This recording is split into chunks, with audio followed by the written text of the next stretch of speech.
Monsoon का मौसम जहां एक ओर लोगों को चिलचिलाती गर्मी से राहत देता है, वहीं अपने साथ कई तरह की बीमारियों को भी साथ लाता है और इम्यूनिटी के कमज़ोर होने पर हम इनकी चपेट में आ जाते हैं। खासकर बच्चे वर्षा जनित बीमारियों से ज़्यादा प्रभावित होते हैं। तापमान में उतार चढ़ाव और नमी का स्तर बढ़ने की वजह से मानसून के दौरान संक्रमण होना एक आम बात है। इसी संक्रमण से बचने के लिए बच्चों में इम्यूनिटी को बनाए रखने के लिए डाबर च्यवनप्राश ने आज बाल निकुंज इंग्लिश स्कूल पलटन छावनी शाखा सेक्टर ए सीतापुर रोड योजना में एक वर्कशॉप का आयोजन किया, जिसमें बच्चों को मानसून में सर्दी, खांसी, मलेरिया, डेंगू, टाइफाइड और निमोनिया जैसी बीमारियों से बचने के लिए जागरूक किया गया। वर्कशॉप में वक्ताओं ने बताया कि मानसून के दौरान कई तरह के संक्रमण हो सकते हैं जो प्रतिरोधक क्षमता के कमज़ोर होने पर ज़्यादा तेज़ी से फैलते हैं, जिससे सदियों पुरानी आयुर्वेदिक चिकित्सा पद्धति पर आधारित औषधि की सही मात्रा मानसून के बैक्टीरिया से लड़ने में मददगार हैं। एलोपैथिक चिकित्सा विज्ञान में बीमारियों का इलाज किया जाता है, जबकि प्राचीन भारतीय जड़ी बूटियों और आयुर्वेद में दिए गए सूत्र हमारी जीवन शैली को स्वस्थ और ऊर्जावान बनाते हैं। वक्ताओं ने बताया कि रोज़ाना 2 चम्मच डाबर च्यवनप्राश का इस्तेमाल करना दैनिक आहार में रसायन तंत्र को शामिल करने का एक तरीका है।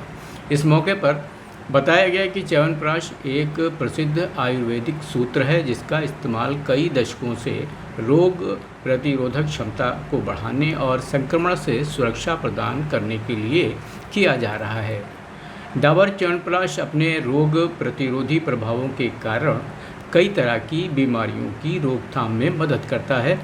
च्यवनप्राश प्राचीन आयुर्वेदिक ग्रंथों में वर्णित त्रिदोष, वात, पित्त और कफ को संतुलित करने में मदद करता है। डाबर च्यवनप्राश रोगाणुओं से लड़ने वाले डेंटिक सेल, एनके सेल और मैक्रोफेज को सक्रिय करने में भी मदद करता है। वर्कशॉप के बाद डाबर इंडिया लिमिटेड के कॉर्पोरेट कम्युनिकेशन के मैनेजर दिनेश कुमार, स्कूल के प्रबंध निदेशक HN जायसवाल और समाज सेवी पंकज कुमार ने मीडिया को संबोधित किया और इस तरह की वर्कशॉप करने के उद्देश्यों के बारे में जानकारी दी। तो चलिए उन्हें सुनते हैं। नमस्कार, मेरा नाम दिनेश कुमार, मैं manager corporate communication Dabur India limited से। आज हम लोग लखनऊ में बाल निकुंज स्कूल में आए हुए हैं और ये मुझे बताते हुए खुशी हो रही है, पोस्ट कोविड पिछले 4-5 साल से हम लगातार इस स्कूल में आ रहे हैं, इन बच्चों को प्रोटेक्ट कर रहे हैं, चाहे वो गर्मी हो ग्लूकोज देके, चाहे वो बरसात हो च्यवनप्राश देके, चाहे वो मच्छरों का सीज़न हो जहाँ पे डेंगू मलेरिया ज़्यादा बढ़ता है, ओडोमॉस देके, और वापस जब ठंड बढ़ती है तब फिर वापस च्यवनप्राश देके।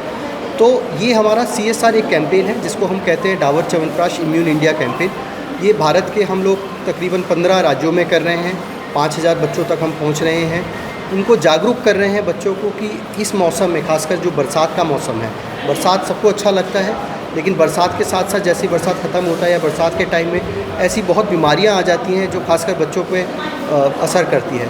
और बच्चे क्योंकि ग्रोइंग होते हैं, उनकी इम्यूनिटी कम होती है तो उन पे ज़्यादा अटैक करता है, बीमारियां ज़्यादा फैलती है इस टाइम। तो बच्चों को हम यही समझाते हैं कि बरसात आपको एंजॉय करना चाहिए, लेकिन उसमें थोड़ी सावधानी बरतनी पड़ती है, खासकर आपके हेल्थ से रिलेटेड।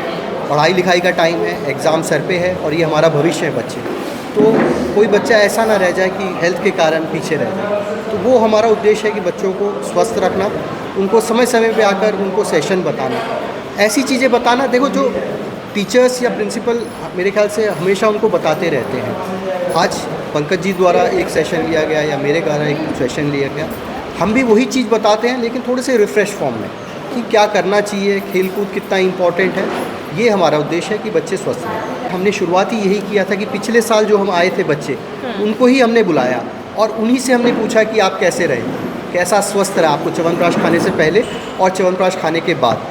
तो मुझे बड़ी खुशी है कि सारे बच्चे इतने खुश हुए और उन्होंने बोला कि जब से हम च्यवनप्राश खा रहे हैं तब से हमें थकावट नहीं हो रही। सबसे बड़ी बात एक ही थकावट, पहले बहुत थकावट होती थी, अब हम थकते नहीं इतनी जल्दी, चाहे वो खेलकूद के मैदान में हो, चाहे वो स्कूल के बाद हो। तो ये एक बड़ी अच्छी चीज़ हुई। दूसरी, बीमार बहुत कम पड़ रहे हैं, बहुत अच्छा लगा ये सुन के। तो यही हम उद्देश्य करेंगे कि आगे भी ये सिलसिला जारी हो। जैसे कि मैंने कहा बच्चों के लिए तो यही है कि आप हमारे फ्यूचर हैं भारत के, तो आपका सबसे बड़ा तो वो है कि स्वस्थ, आप अगर स्वस्थ रहोगे तभी हमारा भारत आगे बढ़ेगा। तो आपको अपना स्वस्थ भारत और हमारे भविष्य के लिए रखना ही पड़ेगा। आपको अच्छा खाना पड़ेगा, अच्छी चीज़ें करनी पड़ेंगी, खेल कूद करना पड़ेगा, पढ़ाई लिखाई बहुत इम्पॉर्टेंट है, लेकिन कहीं ऐसा ना हो पढ़ाई लिखाई के कारण आप अपने खेल कूद और व्यायाम की दिशा छोड़ दो। वो भी हम उनको समझाया। हमारे डाबर से आए दिनेश जी ने सब कुछ बता दिया है। बस बच्चों को जागरूक रहना चाहिए, उनको ये बात समझनी चाहिए कि जब वो कोई चीज़ लेते हैं या ख़रीदते हैं तो उसका बड़ा ध्यान रखते हैं। फ़ोन भी देते हैं तो उसके वो भी कवर लगाते हैं, सब कुछ लगाते हैं, किताब भी लेते हैं तो जिल्द चढ़ाते हैं। तो हम अपने शरीर को लेकर के इतना चिंतित क्यों नहीं हो सकते। तो बच्चों को बस यही बताने की चेष्टा की गई आज कि जिस प्रकार से वो छोटी छोटी चीज़ों को सहेज कर सुरक्षित रखने के लिए करते हैं, वैसे अपने सेहत को ध्यान में रखते हुए अपने बॉडी को भी एक इम्यूनिटी की लेयर दें जिससे कि बीमारियों से बचे रहें।